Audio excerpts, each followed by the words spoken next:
Hello everyone. In this video, we will be talking about the hurricane that's coming towards Louisiana. Tropical storm Rafael heads towards hurricane strength before Cuba landfall, Wednesday forecast says. While Tropical Storm Rafael winds remained consistent Monday night, the storm is forecast to strengthen Tuesday and become a hurricane Wednesday, bringing destructive winds and heavy rainfall to the western Caribbean and southern Florida by midweek. Rafael is located approximately 105 miles southwest of Kingston, Jamaica, and 295 miles southeast of Grand Cayman, according to the Tuesday morning update from the National Hurricane Center. The storm is expected to unleash damaging winds, dangerous storm surge, and torrential rainfall, first in Jamaica and the Grand Cayman Islands, beginning Tuesday, and then western Cuba on Wednesday. Parts of Florida Keys could even see impacts beginning Wednesday evening. The Isle of Youth and several Cuban provinces, as well as the Grand Cayman Islands, have been placed under hurricane warnings, according to the National Hurricane Center's update on Monday night. Hurricane-force winds may impact parts of the Cayman Islands by Tuesday afternoon and western Cuba by Wednesday. Tropical storm watch alerts were issued for the Florida Keys on Monday, joining the existing warnings for Cuba, Jamaica, and the Cayman Islands. Their gusty winds and rainfall of 1 to 3 inches are possible. While it remains uncertain what impacts Rafael may have on the northern Gulf Coast, residents are urged to stay updated.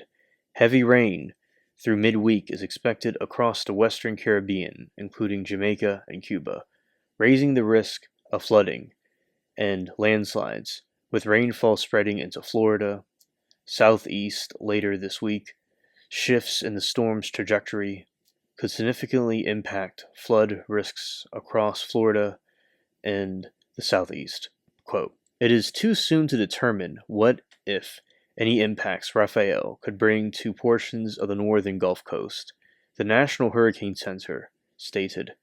The Cuban provinces of Cienfuegos, Villa Clara, and San City Spritius and Kigo del Alivia are under tropical storm warnings after being upgraded from tropical storm watch. A tropical storm warning remains in Jamaica. The NHC is projecting that Rafael could see a steady, rapid intensification affecting Jamaica. Forecasts suggest the western Cuba and the Cayman Islands and can receive between 3 to 6 inches of rain, with parts of Jamaica, Cuba potentially seeing up to 9 inches. This deluge raises the risk of flash flooding and mudslides, especially in Jamaica's mountainous regions. You know, in the mountains, I've not been there, but I've been actually reading a lot about the mountains in the Caribbean islands and also in Cuba, and it could get very, very cold up there, by the way, from what I read. Showers and thunderstorms were impacted many parishes across Jamaica, with strong gusty winds sweeping through parts of the southern regions, according to the country's meteorological service in its 8 p.m. ET briefing. At schools in Jamaica will be closed for in-person classes on Tuesday as a precaution against the severe weather anticipated from Rafael. The varying predictions from different forecast models contribute to the uncertainty surrounding the storm.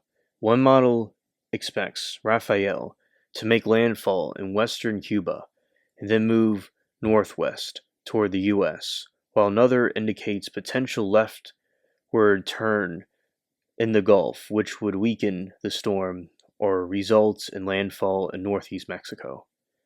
Although 5 hurricanes have made landfall in the U.S. Gulf Coast this year, Rafael is expected to be less intense than Hurricanes Helene and Milton. as it strengthens may be limited by Cuba's geography and unfavorable winds.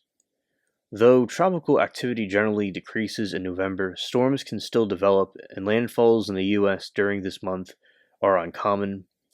Hurricane expert Michael Lowry noted that 98% of named storms are typically make landfall in the U.S. before November.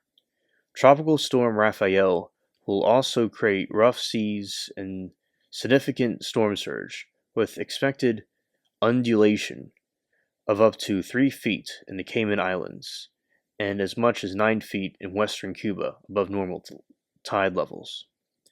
And basically, so what happens is there's a high, and over by the area off the coast of the state of Georgia and around that area generally, there's a high, and the European model shows it more on the US mainland that will push it towards Mexico and completely wiping the hurricane out, or if the American model that shows it kind of more in the sea, it may not go towards Mexico, but it'll certainly weaken it in the wind shear and the cooler water that is around right now because the Gulf is not hot like it is in August and November, and I've been August and September, rather, I meant.